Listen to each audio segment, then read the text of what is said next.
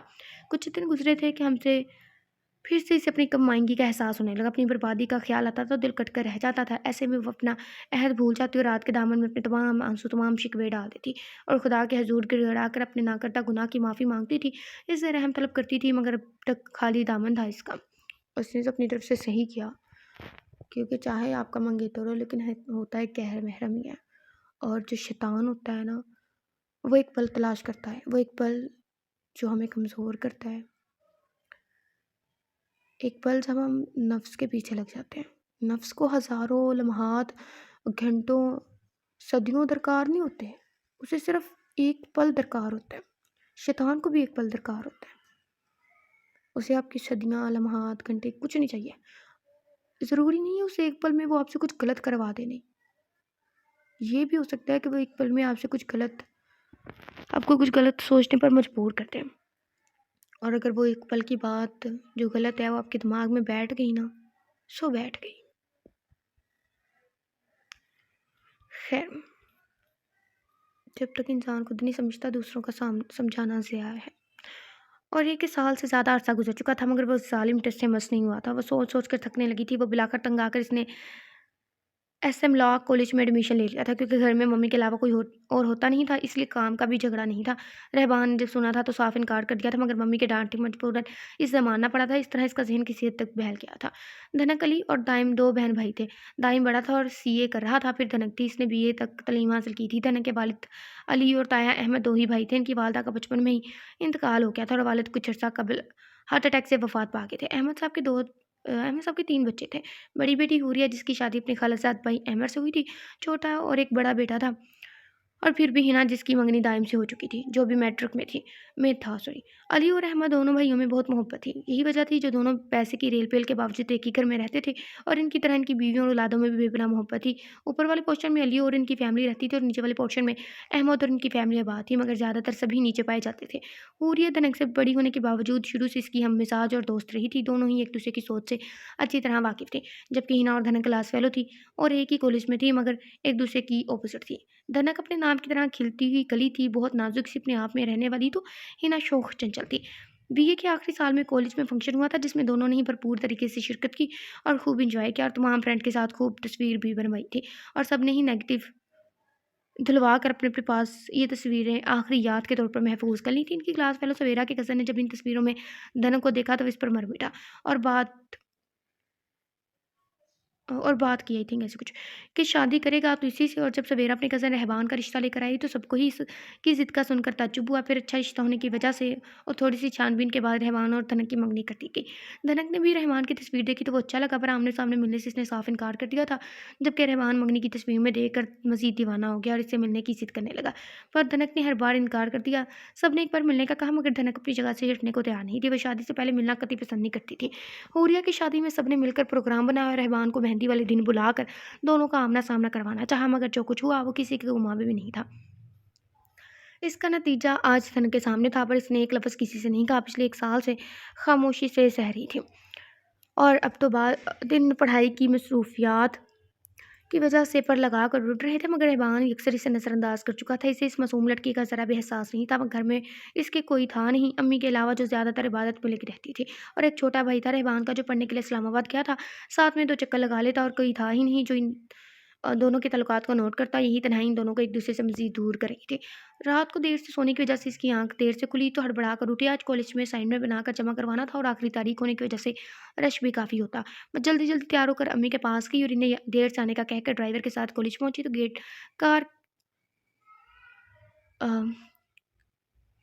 کار آ کے گیٹ پہ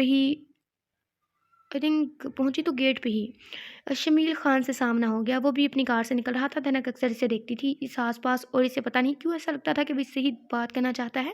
اس کی نگاہیں خاموشی میں بھی بولتی تھی۔ وہ ڈرائیور کو 3 بجے آنے کا کہہ کر پلٹی تو شمیل خان اندر جا چکا تھا۔ وہ سیدھا لائبریری کے وہاں سے کچھ کتابیں ایشو کروا کر باقی کا اسائنمنٹ مکمل کرنے میں لگ گئی۔ وہ اپنے کام میں اتنی مصروف تھی کہ وقت گزرنے کا احساس ہی نہیں ہوا۔ اسائنمنٹ مکمل کر کے گھڑی پر نظر ڈالی تو 12 بج رہے تھے